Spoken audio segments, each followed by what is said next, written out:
Hey, folks. I hope you're all doing well. And if you're hearing me, you know it's time for a replay of a classic podcast, one of both Bill and my favorites. This goes back to the Van Meter Visitor in Van Meter, Iowa, back in 1903, and then a classic Bigfoot encounter as well. Bill's out recording another book for all of your enjoyment, and I was traveling this week. So I hope you all enjoy this one. It is a classic from back in February 2020. Hey Kev, let's follow this trail over here. This looks like there might be something waiting down there. All right. Hey, wait a minute. Do you hear that?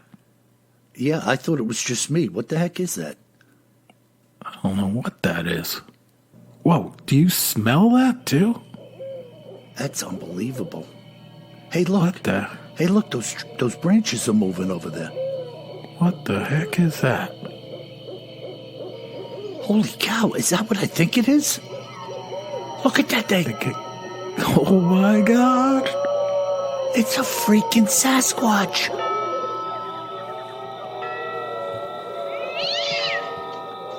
Welcome to Bigfoot, Terror in the Woods, Sightings and Encounters. I'm your host, W.J. Sheehan. Hello, everybody, and once again, may I welcome you to this, our fine podcast. My name is W.J. Sheehan, author of the series Bigfoot, Terror in the Woods, Sightings and Encounters, and we're so glad that you joined us today. Well, we have a power-packed show in store for you today, and we're going to get down to it momentarily. But for those of you who are new to the show, all of my writings are available in paperback, ebook, and Kindle format at Amazon.com, as well as a number of the books currently available in Audible or in audio format at Audible, Amazon, and iTunes. So please take advantage of that. You'll get a lot of listening or reading pleasure out of it, and you'll be helping us to continue do what it is we do. And now, may I introduce to you all my brother and co-host, Kevin Sheehan. Come on in, Kev. Hey, Bill, how's it going? Super duper, man. I'm chomping at the bit for today's podcast. I got some really interesting information here. Not that anything is uninteresting when it pertains to Bigfoot, but this is a really cool account I have in store for the listeners today. Awesome. Yeah. Awesome. Yeah, there's plenty of grist for the mill out there. You know, people... You know, folks, we get emails all the time from listeners, which is really what this podcast is all about. It's probably 50% us and 50% you. So we encourage you, if you've seen something or heard something or have a story handed down generationally, to reach out to us at our link, which is BigfootTerrorinthewoods.com. Hit the contact button and tell us what you have to say. I mean, this is a give and take format here, right, Kev? No doubt. It's all about the folks that are listening and the info that they provide us, both for and against the views that we share between us. And, Bill, I'm fresh back. I'm still a little tired, honestly. Fresh back from a week and a half in the Colorado mountains, out there snowboarding, and some of the deepest powder I've been in my life, and then also did a pretty crazy snowmobiling trip in a little town called Red Cliff out there, which was fantastic. But unfortunately, I did not see the hairyman, but I was looking everywhere. I did see a couple of times, like I was looking at a ridge one time late in the day, and I saw some of these like isolated bushy pine trees on the ridge, and there was like a skier mixed in with them that was standing still, and I could see him move like he must have been heli skiing or something, because it wasn't a resort or anything like that. And I was like, oh, wait, what the heck? Yeah. But then I saw the snow coming off the back of his skis in the distance. Wow, I mean, that's really cool. I know I was telling you before you forwarded me that one gray, misty picture of the woods. And, when I look at photographs like that, you could easily enter into a scenario where somebody sees something moving or the snow falling from a branch as something parts the branch with its arm, Oh, no doubt. And I was also, like this one, I guess a week ago Sunday, it was snowing like crazy out there. And I was up on the top of the mountain getting ready to do a run on the snowboard, and it was super quiet. It was the first lift of the day, and I heard this like knocking on a tree. I thought it was a tree knock. I still don't know what it was, but it was something knocking on a tree pretty close by. But I think it was a little too civilized to be running into the hairyman. But I was like, whoa, what the heck? Because it's so quiet. When you get that big snow and it's still coming down and you're on top of a mountain, oh, it's awesome. That's interesting, though, the knocking, because I don't know, with the amount of accounts I have under my belt in the books and what I hear, the less I believe that these creatures are not willing to come near civilized areas. Could be. I mean, maybe you want to try out my board, Yeah, maybe. That would be pretty cool, Bigfoot. Maybe. Crashing down the mountain on the board. I don't know how his feet would fit into the holders, though. Yeah, that's true. We'd have to open them up a bit. Out of my way. I got my size 13s, but they're not quite Bigfoots.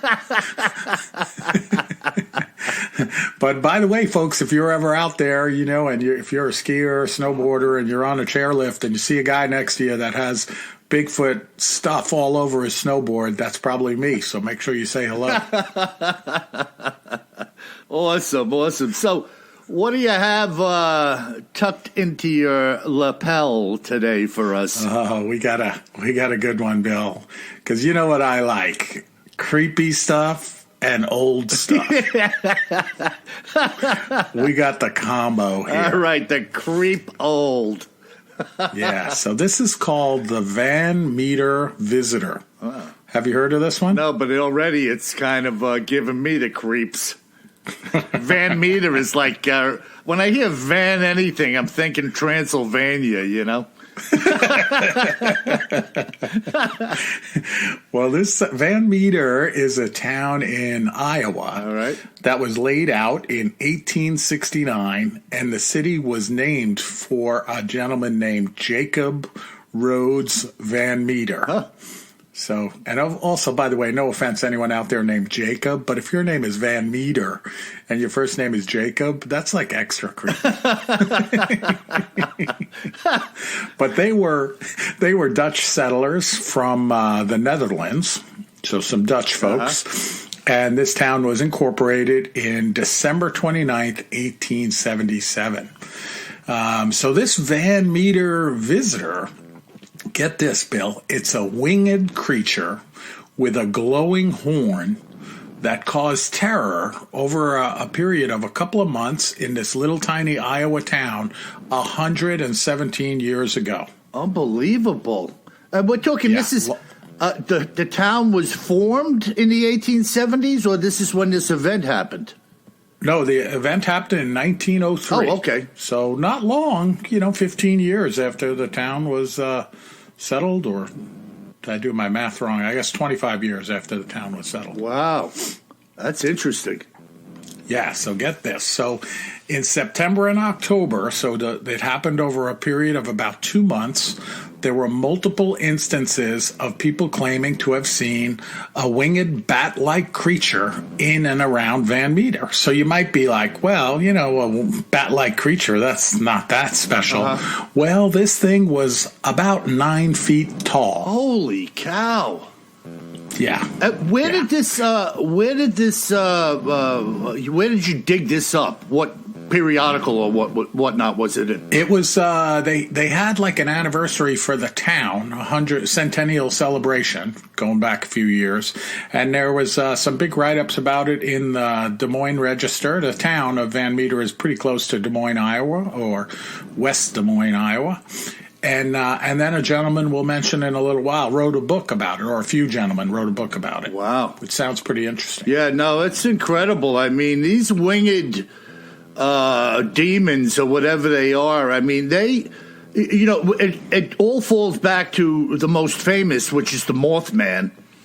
This is similar to that, by the way, where it was seen by a lot of people over a short period of time, relatively short period of time. But multiple sightings, and in this case, too, multiple creatures. Wow. So we've got this Van Meter. We've got the Mothman. We've hit on the Jersey Devil. All of these are winged, strange-looking, giant creatures. Exactly. Giant creatures. Unbelievable. Yeah. Yep. So this legend, I forgot one of the best points. I don't know if I mentioned it, but This creature described as half human, half animal, bat-like wings, enormous bat-like wings in all the descriptions. But get this, Bill, a blinding light shooting from the horn on the top of its head. Wow. It's like I've never heard anything like that. No, it's like a freaking ray gun in an old... Exactly, and some of the sketches, which I'll put up on BigfootTerrorInTheWoods.com, it looks like something you never, ever could imagine seeing with like a ray shooting out of the top of its head like a ray gun. Now, what does the ray do? Does it stun people or... No comment on what it actually does. Good question. And maybe it can set it to different settings, like stun or kill. It's like a full-ton torpedo. Exactly, like a Star Trek phaser. Wow, that's incredible. Yeah, so this legend goes back, like I said, to the fall of 1903, when several of the most well-respected citizens reported this half-human, half-animal with enormous, smooth bat wings flying about town. So, and I'll put up some pictures of these gentlemen that reported seeing it, as well as other townspeople. Okay. And they get to another dimension here, too. They say in the descriptions that the creature is described as moving at speeds that the townspeople had never witnessed before. Yeah, well, of course, in that day and age, nothing moved at any of the speeds that we're used to today. No, you see some eagles and falcons and stuff flying around, but that's probably it. Right, and other than a shooting star. Me, Kev. Like what I love most about these old time tales is I stick to my guns that these people were way more truthful and honest when they spoke of or presented something to another person or persons in their community. They were more sincere by a long shot than most of the people that you and I have contact with today. No doubt about it. There was no fooling around. I mean, I'm sure you had a couple of lunatics, as we do all the time, but I think in general, people looked a man or a woman in the eye and spoke with sincerity whatever they had to say, hoping they'd be well received. So, no doubt. And so in addition to describing it, with this shot of blinding light coming from its horned head and moving at speeds that they never saw before, they also all mention that it let off a powerful stench. Wow. So we got this, awful smell again, like we often have around many of these cryptids, including our favorite hairyman. And, I'm always jumping back on the demonic bandwagon, which I'm certainly on with this thing already. And no doubt. Yeah, no doubt. Always. I mean, I shouldn't say always. A lot of the time, there is a stench involved with the demonic. In particular, sulfur, the smell of rotting flesh, things like that. You'll hear this again and again over the years. That this is definitely associated with demonic entities or the presence of the demonic. Yeah, we definitely had it with the Goat Man a couple of weeks ago. Right, there's another one, the Goat Man. Yeah. So go ahead, bro. So this is pretty good. So, following your advice, Bill, of always packing a little lead.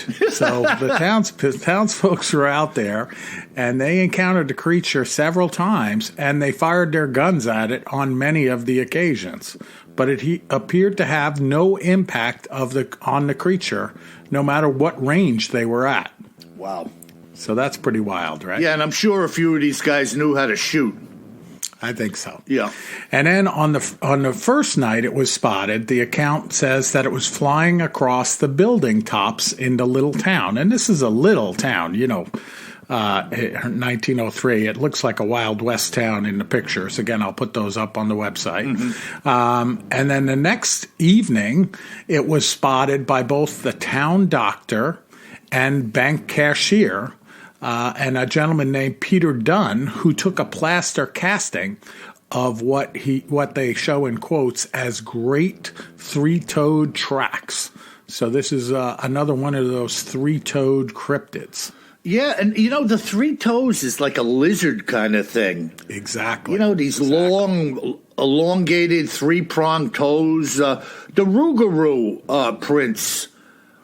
Some of the Rougarou have the three toes and the little heel spike. And we're gonna. You mentioned this cryptid earlier, so let me tell you a little more description here, and it'll definitely make you think of that one. On the third night, a man spotted it perched atop a telephone pole. So it must have been one of the first telephone poles. Another resident who saw it described the monster as hopping like a kangaroo, while a local high school teacher likened it to a devil. Wow. So it sounds a lot like the Jersey Devil, too, right? Absolutely. And, when you think of hopping, hopping reminds me of the birds I see on the ground. Yes. The wings, they don't really walk, although I've seen hawks on the ground kind of strut along. But most of the birds, the smaller birds, they hop. They jump around. They spring around, No doubt about it. Maybe this is part spring-heeled Jack. Maybe. There you go. he seemed a little, never know. He seemed a little more human. Extra freaky. I love all these freakiness we've covered over the past, Bill. They all come up. I'm sure we're missing half of them, too. Yeah. So frightened and also angry by what they had witnessed, the townsfolk followed the creature to an abandoned coal mine that was near an old brickyard right on the edge of town, where they heard noises coming from the mine. Wow. And this is a quote. It reads a little funny. I guess it's, older grammar or whatever. But it's from the Des Moines Daily News from October 3rd, 1903. Wow. And it reads, "Presently, the noise opened up again, as though Satan and a regiment of imps were coming forth for battle." Now, this was out of the mine? Yeah, out of the mine. Wow. So they definitely thought it was something satanic as well. Wow. And see, this is what people relate to who are spiritual and in a quiet community and without a lot of distractions. When something like this happens, this is really an event. This is not something that's brushed off. I mean, you can imagine this little town was abuzz with conversation about what was going on. Just like the Mothman sightings, right? Which occurred over a relatively short period of time. At least the original historic sightings. People claim to have seen him since then, and that. But that original set of sightings was hundreds of sightings, I think, over a 30-day period or so, as I recall. Yeah, this thing was a regular visitor around the area. Yeah, and get this. So not only did they see one monster, but they write about seeing the monster appear together with a smaller version of itself. Holy smoke. Yep. The spawn of Van Mita. Son of Jacob. Son of Jacob. Yeah. Super creepy. And so then they write about one of the encounters they had with the townspeople, and the quote here is fantastic. It says, "The reception the creatures received would have sunk the Spanish fleet. Wow. But aside from unearthly noise and peculiar odor, they did not seem to mind it, but slowly descended toward the shaft of the old mine. Ugh. And the creature was never seen again." So at that point, they never saw it again. And they say the amazing tale has survived and been retold for a couple of generations. And now it's was written about in a book. Let me tell you about the book here. I want to make sure I get the title correct. The Van Meter Visitor, A True and Mysterious Encounter with the Unknown. And it's by three authors, last name Lewis, Voss, and Nelson. Wow, pretty cool. Yeah, super cool. Yeah, no, that's the ancient stuff is really incredible to take hold of because, it's out of our realm. It's from a time and place where there was far fewer people around. Everything was still kind of primitive and very much old school. And you can only imagine man, woman, and child, what they were thinking going out of their homes under the fear of this thing being around or seen hopping around on rooftops. The mothers were probably guarding their children, Oh, no doubt about it. I mean, these authors, they said when they were out there talking to different people, again, it's Chad Lewis, Noah Voss, and Kevin Lee Nelson, and then a local librarian by the name of Jolena Walker helped them find some of the materials, I guess from the town archives to write about it. They talk about how it must have completely terrorized the town seeing this thing. Again, 9 foot tall, bat-like creature, horn on its head, and the sketches in that, it looks like a unicorn horn, and then with a bright ray of light shining out of the horn in front of it. That's crazy. I mean, what the heck? Now, if you saw that today, you'd be terrified, let alone 1903. I'd be flipping out. Exactly. And again, no matter how big you are or what you think your skills are, what are you going to do against something like that? No. Yeah. Now, did anybody... in any of the reports, was anybody hit with this beam of light, or was it? They don't mention anything of it. So it's very weird, man. Very freaking weird. Yeah, I would say though, definitely some kind of demonic thing. It does definitely suggest that it was something that was conjured up. Yeah, and then disappeared. Yeah, and there were things out there. I mean, the human mind or a human being, we look at things that we know or that we've learned of, and I would venture to say that over the years, the decades, the millennia, that any time a human being sees something that is out of the realm of its knowledge base, they look at this, or we look at this, as some type of magic. Something odd, something, Right. But the reality is, there were so many things out there that we have no knowledge of and possibly never will. We're left guessing. We're left to talk about it. And for people who speak about it, you're left holding the ball of ridicule for having done so. And the Bigfoot really falls into that same realm. Not so much as a freaky deaky event as the Van Meter devil or whatever this thing is, but still, Bigfoot has components to it that people have no understanding of, and therefore they look at it as like this weird or magical type of thing, and it's held in disbelief. Yeah, no doubt about it. So super cool. And again, getting back to how you opened up today's podcast, Bill, any of you out there in Iowa, or maybe you're from Iowa and you remember hearing about the Van Meter visitor, give us a shout out. Send us a note. Yeah, and listen, If it turns out that Van Meter was your great-grandpa, we'd like to hear about that, too. That's also cool. Yeah. Yeah, Bill, Grandpa used to tie one on and put on his suit. And if you're mad at me for saying that Jacob Van Meter is a creepy name, and you do reach out to us, maybe we'll send you an autographed copy of a book. Hey, that's a good idea, Kev. With an apology in it. That's a good idea. Let's have a little contest today before I get into my account here. What do you think we should ask of the listeners who want to enter? Yeah. You're throwing me here. All right. You got me so cold. How about this? And how about Creepy? that? How about creepiest small town cryptid?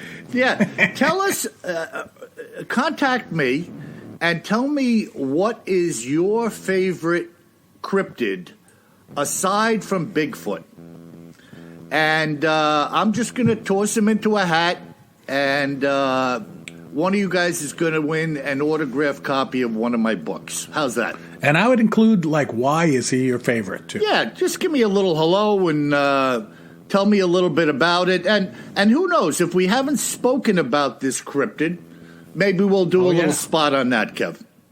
No doubt about it. I'm, always open to some new ideas. Okay, so now, for those of you who don't know me, and for those of you who do, if you've read some of the volumes of my book, I actually have two accounts that I've named the Bone Pile. And for obvious reasons, as you read them or hear about them. But I've also heard through other people in the Bigfoot community over the past several years of other accounts of people finding piles of bones relative to what is believed to be the Bigfoot creature. And I like this particular bone pile account because this guy had the wherewithal to do a little experimentation, a little proving out, if you will, of what he felt and what he saw to kind of bring it to its conclusion, at least in his own mind. So let me dig into this here and just follow along carefully. And again, this is why I like many of the listeners who write in and tell us about accounts, because they have an eye for detail. Being experienced woodsmen and or hunters or trappers or whatever it may be, that the average person does not hold. We don't know what you know because you're out there and we're not. So listen in here. This is really, really unusual. This story came to me by way of a fellow named Terry Wade, a resident of the state of Washington. And just listen in here as we hear what Terry had to say. As I thought about having this discussion with you today, I felt it would be best to lay a little groundwork as to who I am and what I do. It may help to add credence to what I am about to say to both you and your readers. First of all, I am a third-generation grocer and now food wholesaler. This business, which I now run and own, was started as a grocery store in New York in 1905. Today, having taken over the business many years ago from my father, we are strictly a wholesale vegetable distributor to the restaurant and food service industry, predominantly in New York, Connecticut, and New Jersey. I have a great managerial staff and employee base that affords me a surplus of free time, with me being able to accomplish most of what I have to do via phone and internet. Since I don't really need to be there, except for the occasional fly-in, I have lived in numerous locations throughout the country over the past 20 years or so. Currently, I'm in Washington. Now, in preparation to talk with you, he was speaking with me, I was trying to settle on a number in my mind as to how many days I have spent in the woods hunting. To the best of my knowledge, I came up with somewhere between 12 and 1,500 days on the hunt. So this is a guy who is spending a lot of time stomping around in the woods and hunting game. This would be inclusive of both small and large game, including waterfowl and 8 safaris.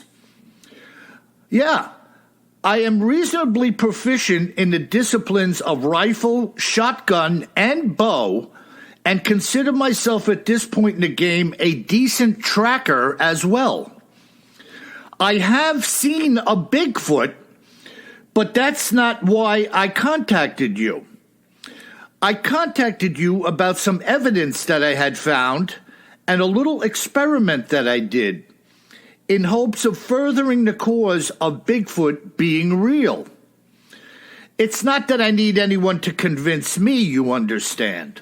So I like this guy already, and we're getting into it here. Now, listen closely.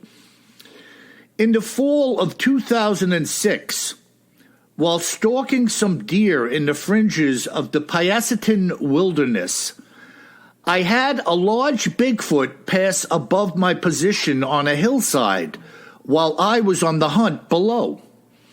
As I said, I'm not here to speak of this sighting because I frankly don't have much to say about it. I saw it, it was real, and that's it. What I do want to talk about is the subsequent bone pile that I came across and my experimentation regarding it. In 2008, I was stalking in the area of the Henry M. Jackson Wilderness, west of Ceylon, when I came into an area that was devoid of, shall I say, all warm-blooded animals. It must have been for well over a mile before I realized that there was absolutely no creatures, be they great or small, to be found in this area. A fact that was extremely unusual in and of itself. A short time later, I came upon what I will describe as a small clearing, which was scattered with the bones of just about everything that lives in these parts. I'm talking from skulls to legs and everything in between. Now, it's not that I stood there counting or anything like that, but there were so many bones from so many different animals that it would be impossible to determine what belonged to what. And just so you understand, if you were to shoot a deer in the woods and leave it be, in 6 months' time, there would be zero trace of the animal's body left. In fact, it is my opinion that the skull is the last to go because that is virtually the only thing I ever find when hunting. Perhaps there is less marrow in the skull, but other than that, I really don't know why this is. Regardless, the fact that all of these bones were here and that there was no wildlife around really got my attention. I decided to do some experiments in the area over the next year or so. It was some 3 months later that I came into the same area again and took down a deer about 2 miles away from this bone pile. Now, what I did was not right as it pertains to hunting, but this was an experiment, and for just this one time, I broke all the rules. I shot the deer and left it in the woods so that I could come back to it over time and log what happened to its carcass. I had seen a show about a place called the Body Farm many years ago. This was an outdoor forensics laboratory where human donor bodies were allowed to remain in various states outside in order to determine the rates of decomposition under a variety of circumstances. This study would then better enable law enforcement to determine the time of death for bodies found buried, laying in the woods, or even in the trunks of cars, for that matter. As far as the deer was concerned, and my inability to come in here every day, I had determined that somewhere between 4 and 6 months was needed for this deer to vanish without so much as a trace. There was absolutely nothing left, and this had happened less than 2 miles away from the bone pile, which was still there and untouched. I must also mention that any hunter worth their salt will tell you that no predatory animal, be they bear, lion, wolf, fox, coyote, or anything else, will take their kill back to the same location over and over again. Whatever they don't eat will be eaten by something else, and fairly quickly. So, having done my little experiment only 2 miles from the site of the bone pile, I went back and set up 3 game cameras in low and high positions near the pile and left them for a month. When I came back in and retrieved the cameras, not so much as one picture had been taken. I reset the area and came back a month later, finding 2 of the cameras missing and one smashed on the ground. It looked like it was hit from the front side with what I will describe as a punch. I say this because there was no damage, such as a rock or a log would have done, to the plastic that was visible to my eyes. I took the camera home and disassembled it on my workbench in hopes of salvaging the card. Thankfully, it was unaffected by the assault. When I reviewed the card, there were 2 pictures. In the first image, I saw what appeared to be the dark fingers of a hand that must have come from the side into view, but it was very fuzzy. The second image was completely dark, as though the lens was facing or being held against something dark in color. And that was it. So, after having performed my experiments, my own personal conviction is this. The bone pile is a place where Bigfoot is returning to over and over again to eat. For what reason, I don't know.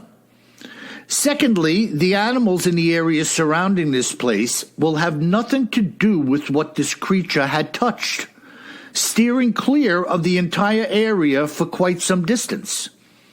Again, the reason for this being a mystery at this time. It's also rather remarkable that as I came into the area the first time, it was at about a mile away that all life was seemingly gone in the woods. And yet, at 2 miles distance, my deer had been completely consumed. This made it clear to me that the Bigfoot, if it was in fact a Bigfoot, that the Bigfoot's saliva on these bones, or something about it, had created a large barrier of some sort around its kill site. At least one thing is now clear in my own mind. Nothing in the forest wants anything to do with Bigfoot. Within any other species, animals will contend for another's kill. And if nothing else, they will return to get their fill of what another may have left behind. Super cool. You know, and I like this guy, Kev, because it's a great account, especially coming from someone that is, probably one of the strongest outdoorsmen we've heard from, and we've heard from many. Yeah, and in particular, what I like about this man is that he's forthcoming with his own personal beliefs as to what he discovered or did not discover, but he's also at the ready to say, I don't know. Right. So what it is, it's like the old saying in my books that I use again and again, or the people use again and again. I know what I've seen, and that's it. Right. What can I tell you? I saw a helicopter fly over my house this morning. I saw a Bigfoot when I was skiing in Breckenridge. What do you say? Yeah, I can't, for some reason, I just can't recall what the name of the town in upstate New York, what the famous Bigfoot sighting, right, where the law officer, policeman, says, I'm standing there and I'm looking straight in the eyes, close by. I think it was like off of the fender of his police cruiser. I'm looking at something that I've been taught my whole life did not exist, but yet it's there. And there it is. And by the way, that's Whitehall. Thank you. Yeah, so, I knew you knew the name. But so, here's this guy. He does this elaborate experiment. He kills a deer in an area where he's wondering maybe this is out of range of something happening. But lo and behold, his deer gets consumed. There's nothing left when he comes back. And yet, within the boundaries of this bone pile, the bones are intact and there every time he goes there, which just doesn't happen in nature. I mean, we had that fellow months and months and months ago who told me personally, that was the hunter down in Texas, by the way, boar hunting. He was the guy who told me about hares and rabbits and ground squirrels and porcupines. Right. Yep. They have to gnaw on these bones to keep their teeth from growing out of their head. And it just does not happen where bones and piles of bones are left around basically forever. So yeah, he also talks about the weird stuff going on with his trail cams, right? I mean, it reminds me of I finally caught up on Expedition Bigfoot. That's the name of the show, right? Yeah, Phil? no, that was excellent. Where they have the trail cams set and they appear to have been moved, and then they finally do catch the image of what looks to be like from the hip down of the leg of a Bigfoot. Yeah, and relative to their own experiments on that show, take note of the fact that in many frames, the camera was triggered, but the camera was also facing into a dark woods. And it was very difficult, of course, in the course of a show where we really can't freeze it and scrutinize it. But, who's to say that if you looked at that picture really closely, there may be a darker image inside of the overall dark image. Now, my buddy Nate Bowling. Nate, by the way, hello down there, you and your buddies. Good to hope you're listening and good to know you. Nate goes out in Bama area, I think around the Tennessee River and some other areas over there. And they're out at night looking for these boogers. And he's got a couple of shots, one in particular that's very interesting, where if you didn't freeze it and study it carefully, you'd miss it altogether. But there is the dark outline of what certainly appears to me to be an enormous, broad Bigfoot creature in the darkness. And again, if you didn't study it and you just flashed through the picture, you'd think there was nothing there. So it's unusual, and obviously the hunt continues here. We have people all over the place that are trying as best they can with their own resources and time to make some sense out of this. And you're all greatly appreciated by myself and my brother, by the way, for your work. And here we have another guy running his experiments as best as he can with his resources and time, trying to make some sense out of an unusual situation that he runs across in the woods. Very odd, huh? Very cool. Yep. Very cool. So that's a special account. I like it a lot. Yep. So what do we have in store today from our listeners? Yeah, we got some good listener mail. Thank you again, everyone, for sending in your ideas and observations and comments. So we start out in Idaho with Patty. And Patty writes, I was particularly baffled by the accounts of rock apes in Asia, especially having been encountered during a wartime scenario. This is the first I've heard of it and was wondering how such a thing could remain under the radar, so to speak. Great show. Fantastic. And Patty, first of all, thanks for chiming in with us. You and me both, and I'm sure Kevin, Patty, are baffled by this rock ape thing that seemingly came out of nowhere on the podcast, right, Kev? No doubt. Yeah, like we had it referenced a couple of times in viewer mail, right? And by different folks, more than a couple of times. And I always say viewer mail, Bill. I don't know what's wrong with me. Yeah, it's okay. This is so vivid to me. I think we're looking at it, but it's listener mail. Exactly. But we've had it come up, several times in listener mail, and then we started looking into it more, and it's pretty cool. I mean, getting to your point of how you couldn't have heard about it along the way, one is, of course, my guess would be these brave folks that were over there fighting saw some awful stuff, during their tours of duty, and they probably just don't talk about it much, didn't talk about it much when they came back. Seeing these rock apes was kind of compared to all the other atrocities that they saw and experienced every day. The rock apes were really nothing and not worth mentioning, so to speak. Yeah, Kevin, something that comes to my mind, when you're coming back from a war situation, these guys' heads are spinning. I mean, they're rattled, and maybe they think to themselves, best left unsaid, or people are going to think I lost my mind over there, as well as having the crap scared out of me being in combat.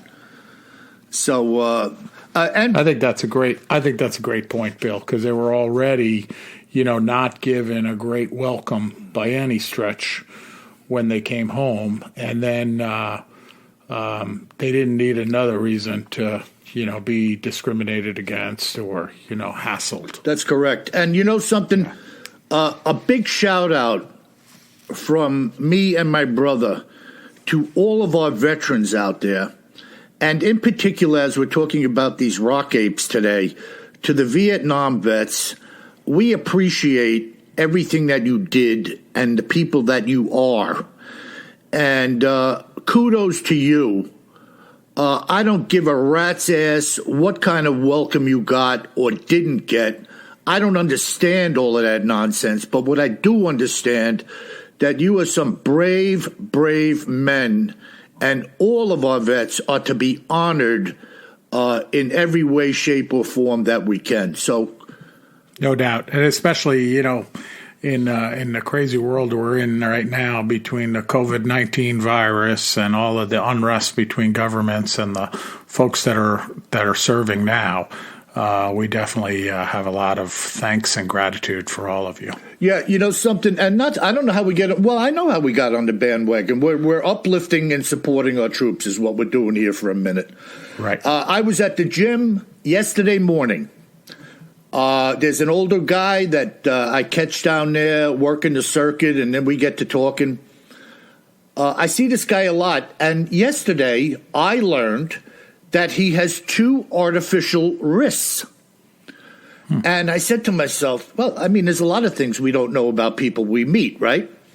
So the conversation opens up that he was grabbing the basket on the side of a Huey in Vietnam, getting prepared to adjust it or move it around to put a body in it. I didn't get into with him whether the body was dead or wounded, whatever.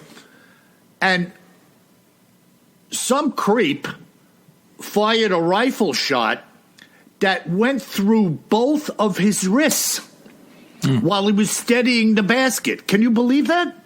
The bullet came across one side through one wrist, left or right, it doesn't matter to me, and went directly through the other wrist in a straight line while he was holding this basket.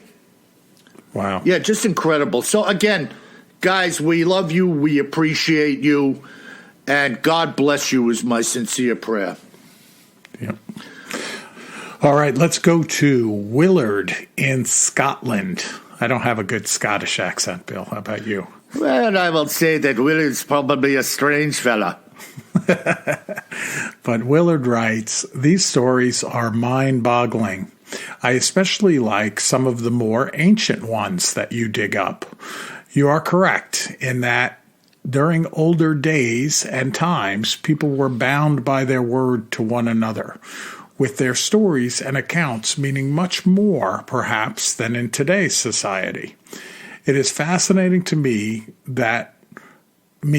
what those who have gone before us experienced on their own, and many times without any help available should something go wrong.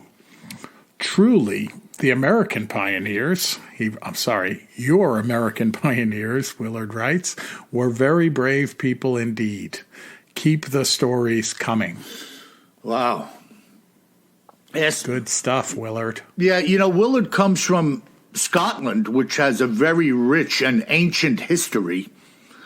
And they've had their trials and tribulations, as we all know as well. Yeah, definitely some battle-hardened warriors coming from that soil. No doubt. But he has the wherewithal to recognize that our own settlers, having come over to a new land, definitely had their hands full and their share of fearful events to deal with. And there is no doubt that people who encountered these creatures were not fooling around. I mean, they just, and we learned that from Teddy Roosevelt's book, The Wilderness Hunter. He was just describing what he seen and what he saw and what he experienced, and sharing it with you. And I think, Willard, you're correct that these people were brave, and a man's word was his bond. And if they said they saw something, and you made a face or mocked them, you might be in a fist fight in the street. No doubt. No doubt. So now we go to the great state of Texas from Arnie. And Arnie writes, there seems to be no end to the activity in and around, Bill, what place in Texas? It's got to be the Big Thicket. The Big Thicket, yes. We get a lot of mail from the Big Thicket. So he says again, Arnie writes, there seems to be no end to the activity in and around the Big Thicket. Many investigators are hassled by the authorities going into the area. What is your opinion on why they would do so? Love the podcast. You're both the best. Well, thanks, Arnie. Yeah, awesome. I think I may have mentioned it before, Bill, but I certainly think the authorities have a tough job to do, so they hear of these sightings and things like that, and it brings out the crowds. And the crowds are made up of, good people and bad people, but probably around the Big Thicket, all the people are loaded for bear. Yeah, there's no doubt about it. Some automatic, semi-automatic weapons, and they're all going into the Big Thicket, perhaps, and, could shoot at anything that moves at that stage. Yeah. So my takeaway, Arnie, would be that they're probably just trying to protect you. Of course, I'm sure there could be theories and are theories that it's a bit of a conspiracy and they're trying to hide something. But I tend to come down on the side of, these people have a difficult job to do. They might just be trying to protect you from one another. Yeah, and I'm sure some of these guys in law enforcement are encountering some real arrogant SOBs out there when they're doing their job, and people marching around with really real, not that any weapon isn't deadly, but you know what I'm getting at, Kev. Oh, yeah. And generally in Texas, and I'm not saying it's a bad thing, generally the folks are, often armed better than the police are. Yeah. Well, I think some of the... I got a funny story I think the listeners will like, and you'll like, Bill. I don't think I told you this, but from one of my friends that I used to work with, he's a resident of the great state of Texas, and he was telling me that one time he and his wife were driving along. I think they were driving between Dallas and San Antonio, and they got pulled over by a Texas state trooper. And the trooper came to the side of the vehicle and said, before they asked for the license and registration, they said, do you have any weapons in the car that I should know about? And I'll mess up this inventory, but I'll get it close. And he said, well, yes, I have a Glock 9mm on my ankle. My wife has one in her purse. There's another handgun in the glove compartment. And there's a MAC-10 and a shotgun in the trunk of the car. This is true. This is a true story.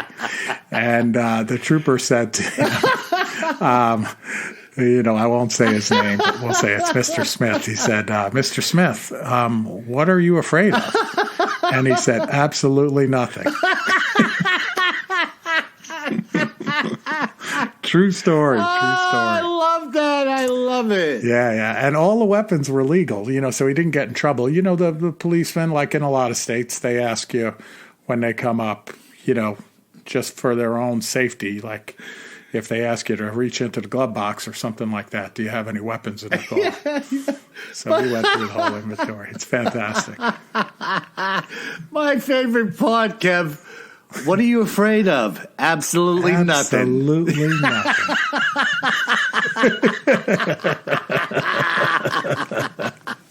Oh, my goodness. That was excellent. All right, folks. So that's it for this week. We really thank you for your continued 5-star reviews. Please, while you're listening right now from your favorite podcast player, just give us a swipe and give us 5 stars. It allows us to keep producing great podcasts and also continuing to improve our podcast over time. So thank you very much. Yes, and my fine feathered friends, if you also would like to be able to make the statement that I am afraid of absolutely nothing, always carry more gun than you think you're gonna need. Sleep tight.